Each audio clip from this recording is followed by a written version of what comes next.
What brought me to do work in philosophy after teaching nursing for 7 years was knowing that every year we graduated certain students who were intelligent enough to pass the licensing exam and clever enough to get through clinical rotations.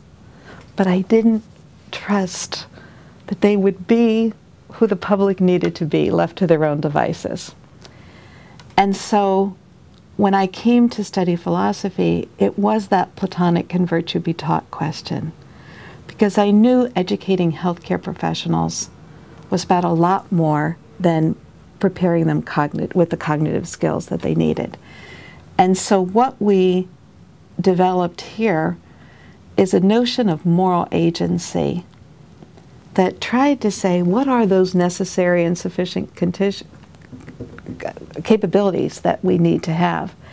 And this is the foundation for the ethics education courses. Begins with ethical sensibility.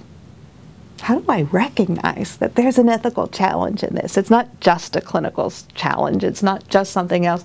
And that's where that, when human dignity is threatened, you've got an ethical matter. Then it's responsiveness.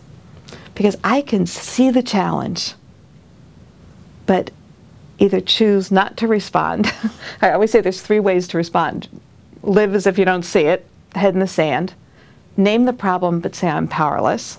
I'm only a resident. I'm only a nurse. I've heard CEOs say I'm only the CEO. Or acknowledge the problem and invite the people that are necessary to begin to address that problem. So sensibility, responsiveness, accountability. That I am accountable for what happens as a result of who I am and what I do. Reasoning and discernment. Moral valuing.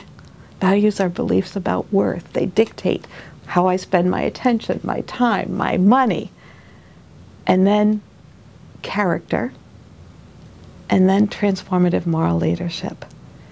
And we're always inviting our students to think about their moral agency. Say, here's an ethical challenge. What do you think should be done? And then what do you think you or your team would do? And if there's a difference between what should be done and what you think you or your team would do, it's either because moral agency is deficient, that of yourself or that of your institution, or you have a real moral distress situation where there are external variables interfering with the individual or institutions doing the right thing for the right reasons.